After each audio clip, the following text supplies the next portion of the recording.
ओह, इतनी ठंड में भी लकड़ी लेने जंगल जाना पड़ रहा है। कहीं मैं इस ठंड में जम ही ना जाऊं। ना ना।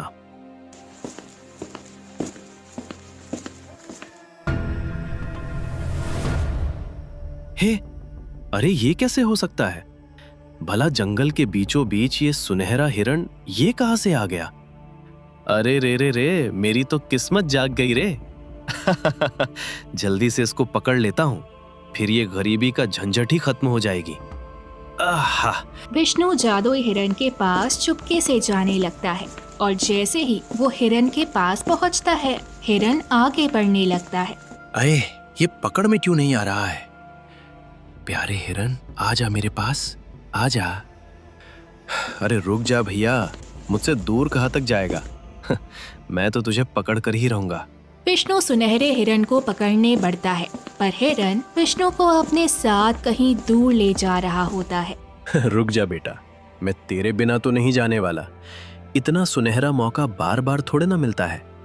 विष्णु जैसे ही हिरण के बिल्कुल पास पहुंचता है, तभी तेज धुंध फैल जाती है और विष्णु को घेर लेती है। अरे अरे रे रे, ये क्या हो रहा है? मेरा शरीर इस धुंध में क्यों जा रहा है? नहीं नहीं नहीं, ये सुनहरा हिरण कोई श्रापित है। बचाओ बचाओ, मैं मरना नहीं चाहता, मुझे छोड़ दो। बचाओ, मुझे छोड़ दो, बचाओ। तेज रोशनी फैलती है, विष्णु और हिरण दोनों गायब हो जाते हैं।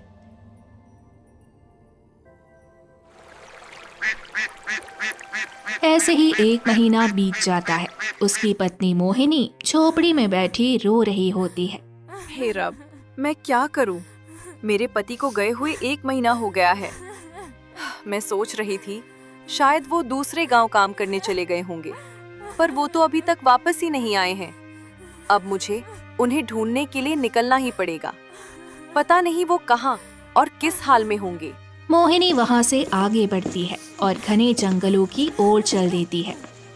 थोड़ा आगे जाकर उसे जंगल में विष्णु की एक चप्पल मिलती है। ये क्या? ये चप्पल तो मेरे पति की है। अगर चप्पल यहाँ है तो वो कहाँ है?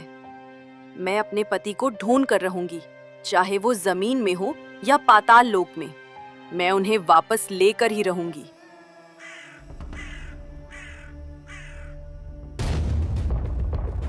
इतने में एक आवाज मोहिनी के कान में आती है। क्या हुआ? तुम इतनी परेशान क्यों हो? मोहिनी अपने चारों ओर देखती है तो कोई नहीं दिखता। ऊपर देखो, मैं यहाँ हूँ। मोहिनी ऊपर देखती है तो पेड़ पर एक बड़ा काला कौआ बैठा रहता है। उसे बोलते देख मोहिनी दंग रह जाती है। क्या तुम बोल सकते हो? कैसे? तुम अपने पति को ढूंढने आई हो ना, लेकिन एक बात जान लो, जहाँ तुम्हारा पति गया है उस रहस्य का पीछा मत करना, वरना तुम भी रहस्य बन जाओगी और कभी वापस नहीं लौट पाओगी। इसलिए बेटी, अगर तुम जिंदा रहना चाहती हो तो लौट जाओ। लेकिन मैं अपने पति से तो बहुत प्रेम करती हूँ। मैं उनके बिना कैसे अपना बाकी जीवन बिताऊंगी? कौआ चेतावनी देते हुए कहता है, तुम्हारे बच्चे भी हैं, उनका ध्यान रखो, उनके बारे में सोचो और लौट जाओ। मोहिनी बिना कुछ कहे वापस लौट आती है।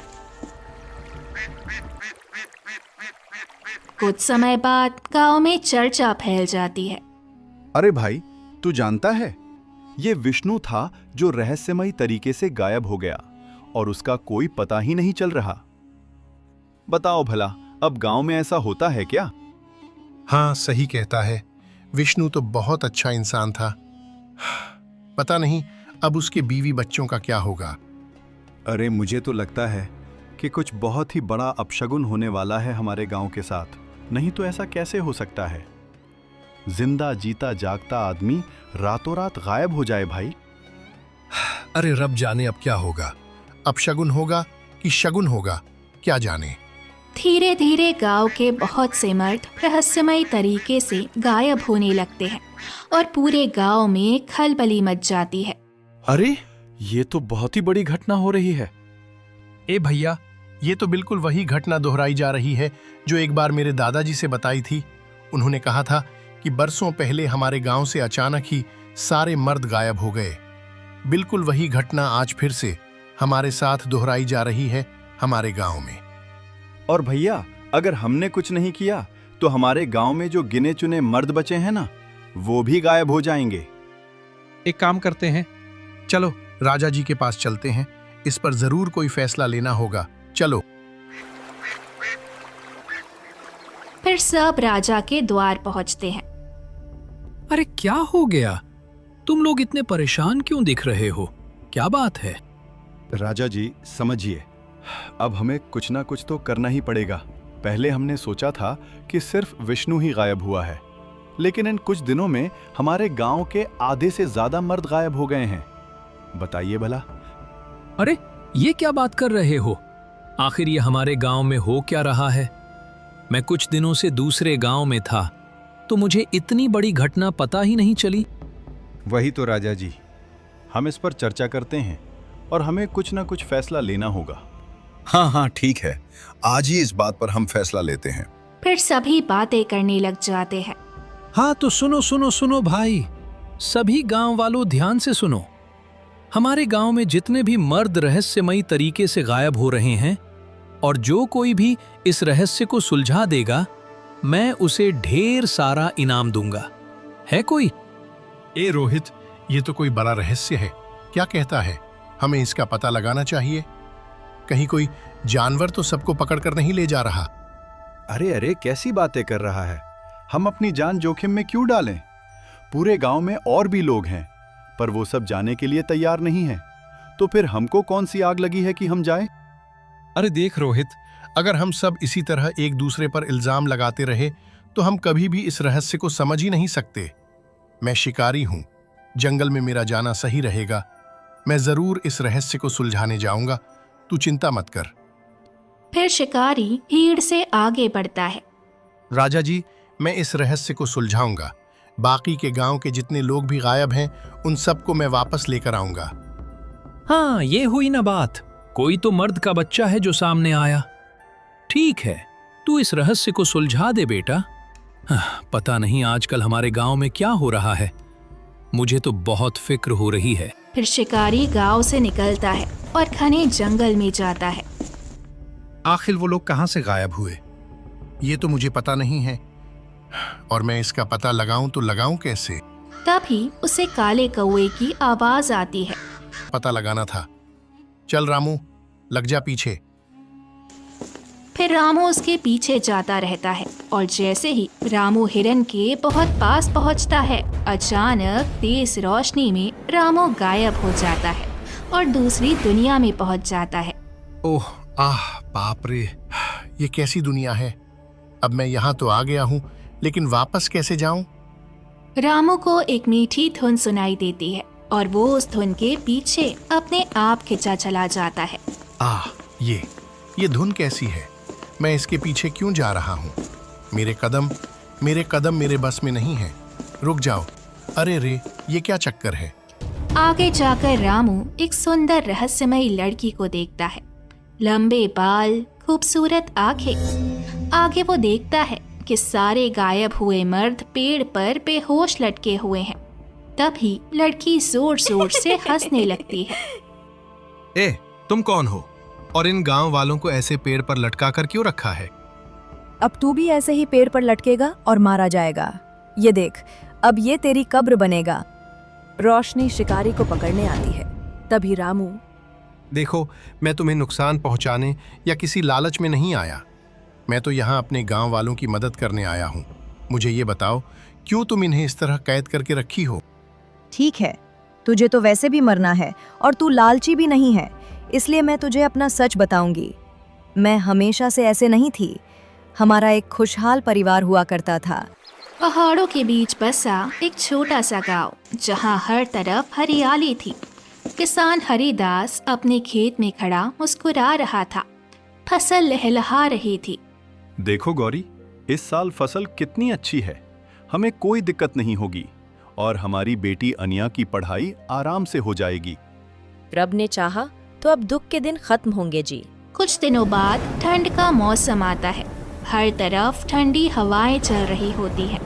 सूरज का नामो निशान कई सप्ताहों से नहीं होता। पूरे खेतों पर बर्फ की मोटी चादर बिछ चुकी थी। नहीं, ये क्या हो गया? अब मैं क्या करूं? हे रब, मेरी क्या गलती थी जो मेरे परिवार को ऐसे सजा दे रहा है? रहम करो। ए जी, अब हम क्या करेंगे? पूरे साल क्या खाएंगे?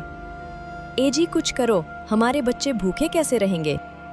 तुम चिंता मत करो, मैं कुछ करता हूँ। हाँ, कर्ज। मैं जाता हूँ सेठ के पास, उससे कर्ज लेकर वापस फसल लगाऊंगा। शायद इसे हमारा परिवार बच जाए। हरिदास सेठ के पास जाता है। सेठ बहुत ही लालची इंसान था। वो अपने बारे सी कुर्सी पर बैठा था। हरिदास उसके सामने हाथ जोड़कर खड़ा हो गया। सेठ जी, इस साल की ठंड काल बनकर आई है। पूरी फसल खराब हो चुकी है। आप ही हमारे परिवार की आखिरी उम्मीद है। थोड़ा कर्ज दे दीजिए। सेठ ने सोचा ये अच्छा मौका है गरीब किसान की जमीन हथियाने का और बोला, कर्ज तुझे ठीक है, कर्ज दूंगा, पर समय पर चुकाना होगा, और अगर नहीं चुका पाया तो तेरी पूरी जमीन मेरी। हरिदास ने मजबूरी में हामी भर दी। नई फसल बोई गई, लेकिन अगले साल भी भयंकर ठंड पड़ी और पूरी फसल बर्बाद हो गई। हरिदास पूरी तरह टूट गया। उसके पास अब कर्ज उतारने का कोई उपाय नहीं था। वो दया की भीख मांगने सेठ के पास पहुंचा। सेठ जी, ठंड की वजह से फसल बर्बाद हो गई है। मेरे पास एक भी रुपए नहीं है। आपसे विनती करता हूँ, मुझे कुछ समय और दीजिए। मेरा पूरा परिवार बहुत मुसीबत में है। मैं आपका पैसा अभी नहीं लौटा सकता। मैं क्या करूं? तुम्हारी फसल बर्बाद हुई तो मुझे बस मेरे पैसे से मतलब है। तुम कर्ज समय पर वापस करोगे? नहीं, अब तुम मेरे पैसे लाओ, नहीं तो अब तुम्हारी सारी जमीन मेरी। नहीं, मैं अपनी जमीन नहीं दे सकता। मेरे परिवार के पास सिर्फ वही बची है। मैं आपके पैसे दे दूंगा, कृपया मुझ पर दया करें। सेठ ने हरिदास की एक ना सुनी। उसके और हरिदास में बहस हो गई। सेठ को गुस्सा आ गया। उसने बदला लेने का निर्णय लिया। उस रात जब हरिदास के घर में सब सो गए थे तो सेठ ने अपने आदमियों को भेजकर हरिदास के पूरे खेत और घर में आग लगवा दी। कुछ ही मिनटों में उसका पूरा खेत खाक हो गया। ये क्या हो गया? हमारा घर जल रहा है। अब हमें कौन बचाएगा? उठो रोशनी, जल्दी उठो, खिड़की से बाहर कूद। माँ, पिताजी। नींद खराब कर दी। रोशनी कौवे को उसके साथ घटी सारी घटना बताती है और वापस रोने लगती है। ओ बस, अब तुम वापस मत रोना शुरू करो। तुम्हारे साथ जो हुआ वो गलत था, लेकिन मेरे पास एक रास्ता है जिससे तुम सभी लालची लोगों को सजा दे पाओगी। लेकिन ये रास्ता आसान नहीं होगा। मेरे पास अब खोने को कुछ नहीं है। मैं कुछ भी करने के लिए तैयार हूँ, बस मुझे रास्ता बताओ। कौवा मन ही मन बोलता है और तेज रोशनी चमकती है। एक सुनहरा हिरन वहाँ प्रकट हो जाता है। आज से तुम एक अलग दुनिया में रहोगी, और जैसे ही कोई भी व्यक्ति लालच करके इस हिरण को पकड़ना चाहेगा, वो भी तुम्हारी दुनिया में कैद हो जाएगा। इसीलिए तब से आज तक मैं यही रहती हूँ और लोगों को सजा देती हूँ। रोशनी की कहानी सुन शिकारी की आंखों में आंसू आ जाते हैं। उसे रोशनी के दुख का अंदाजा होता है। वो रोशनी से कहता है, तुम्हारे साथ जो भी हुआ वो बहुत गलत था। लालच की वजह से तुमने अपना पूरा परिवार खो दिया, लेकिन इसमें इन गांव वालों की क्या गलती है? ये खुद गरीब हैं, तुम इन्हें छोड़ दो। मैं वचन देता हूं कि तुम्हें इंसाफ में दिलवाऊंगा। शिकारी की बात सुन रोशनी सोच में डूब जाती है। फिर बोलती है, ठीक है, लेकिन इस दुनिया से निकलते ही मेरी सारी शक्तियां समाप्त हो जाएंगी। मैं तुम पर भरोसा कर रही हूँ, मुझे इंसाफ चाहिए। तेज रोशनी चमकती है और सभी लोग असली दुनिया में वापस आ जाते हैं। शिकारी अपने किए वादे को निभाने राजा के पास जाता है और उसे सब सच्चाई बताता है। राजा ये सब सुन के बहुत क्रोधित होता है और तुरंत ही सेठ को फांसी की सजा सुना देता है। तुम्हारा बहुत बहुत शुक्रिया। अगर तुम नहीं होते तो मैं बदले की आग में जलती रहती। वो रोशनी से पूछता है, क्या तुम मुझसे शादी करोगी?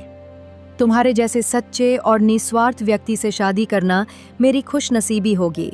इसके बाद रोशनी और शिकारी की पूरे गांव के सामने धूमधाम से शादी करवाई जाती है और फिर कभी भी न जंगल में सुनहरा हिरन दिखाई दिया, ना ही गांव से कोई मर्द गायब हुआ। तो प्यारे दोस्तों, इस कहानी से हमें ये सीखने को मिलता है, अगर हम गलत काम करते हैं तो एक ना एक दिन हमें उस काम का हर्जाना भुगतना पड़ता है, इसलिए हमेशा अच्छे काम ही करें। तो प्यारे दोस्तों, इस कहानी को लाइक, कमेंट और हमारे चैनल को सब्सक्राइब करना बिल्कुल ना भूलें। Thank you.